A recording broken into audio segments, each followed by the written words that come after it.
اس حیوان انسان کا وجود زمین سے، مٹی سے پیدا کی، مٹی سے، گارے سے، تین نازک سے، جب ٹکانے والے گارے سے، وہ جس میں کہ بدبو پیدا ہو جائے، یہ ساری باتیں کہی گئی ہیں، اور سائنس بھی کہتی ہے مٹی سے پیدا ہو جائے۔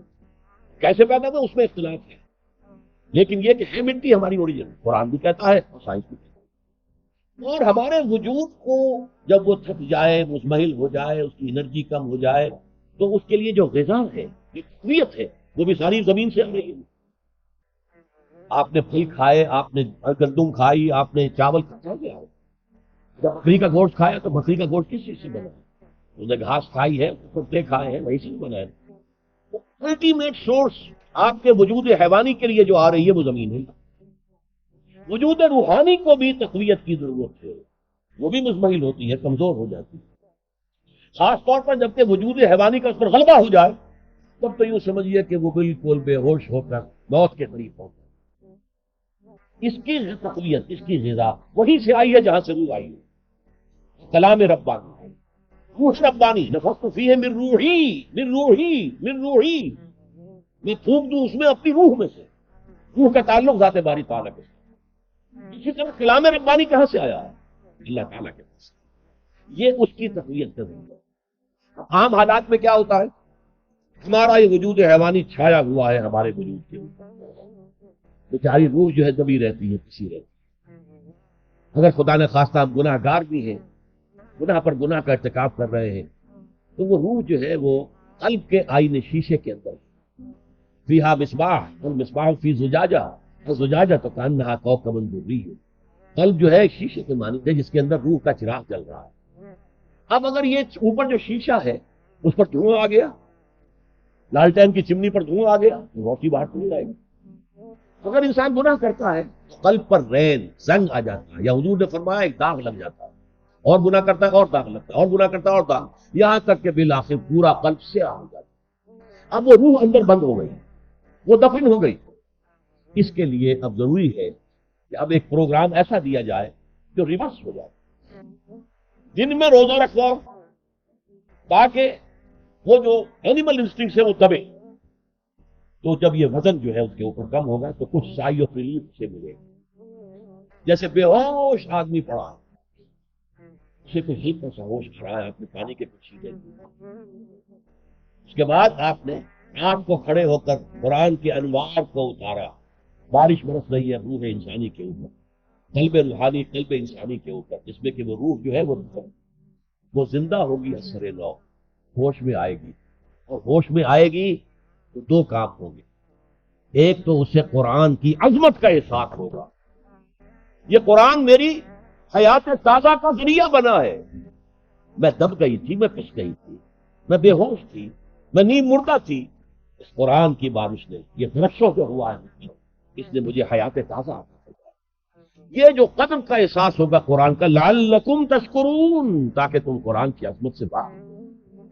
ایک انسان پھوک کی وجہ سے اس کا شوگر لیول اتنا گر گیا کہ بے ہوش پڑا ہو، اب ظاہر بات ہے کہ آپ اسے پانی کے چھینٹے دیں گے تو کچھ ہوش میں آئے گا، غذا دیں گے تو وہ پوری توانائی پر آئے گا، تو معلوم ہوگا اسے اس غذا کی کیا قدر و قیمت۔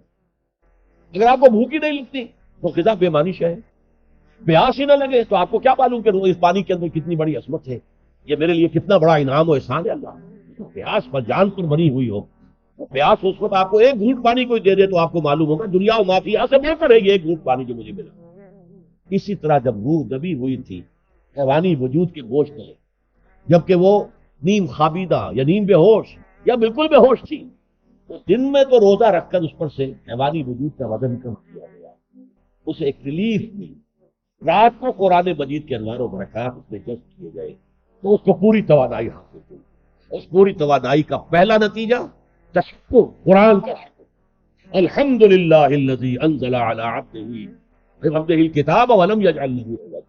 پھر وہ قلب کی گہرائیوں سے نکلے گا، سارا شکر اس اللہ کے لیے جس نے اپنے بندے پر صلی اللہ علیہ وسلم کتاب نازل کی اور اس میں کوئی کمی نہیں رکھی، کسی طرح کی ایش پیش نہیں۔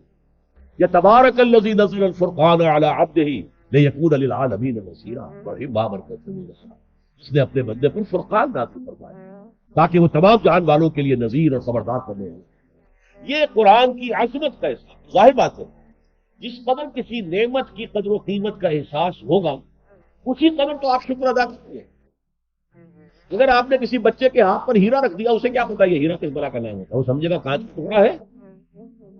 لیکن اگر کوئی واقعتاً کوئی جوہر شناس ہو، جوہری ہو، اس کو آپ ہیرا دیں گے تو اسے معلوم ہے کہ مجھے کیا چیز دی گئی.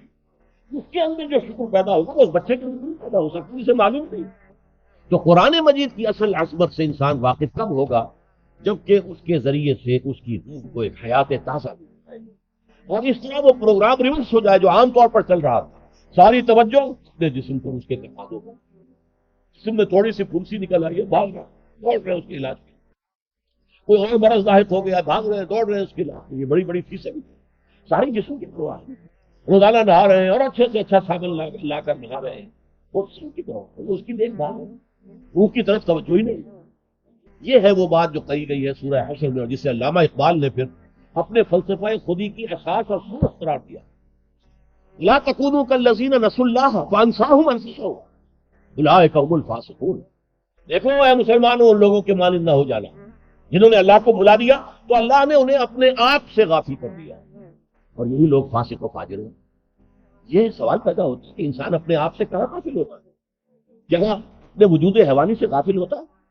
جب بھوک لگتی ہے تو وہ ادھر ادھر منہ نہیں مارتا، غذا کو حاصل کرنے کے لیے کوشش نہیں کرتا.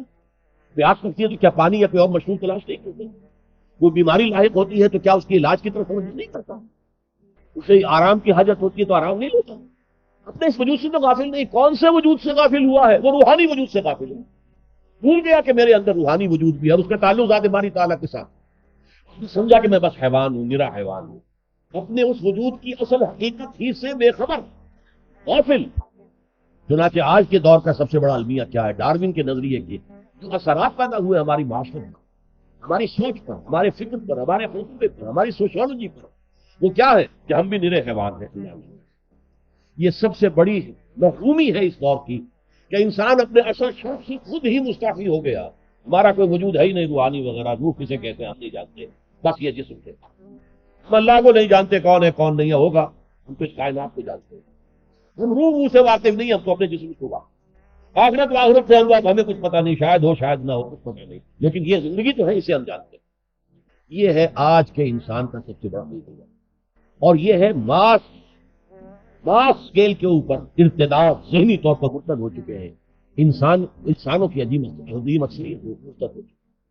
یہ ہے در حقیقت کہ روزہ جو ہے اس پروگرام کو آ کر دن میں کھانے پینے، جنسی تقاضے پر پابندی، وہ وجود حیوانی کا وزن کچھ کم، روح جو دبی ہوئی تھی یا سسک رہی تھی یا بے ہوش تھی یعنی مردہ تھی، اسے ریلیف ملا.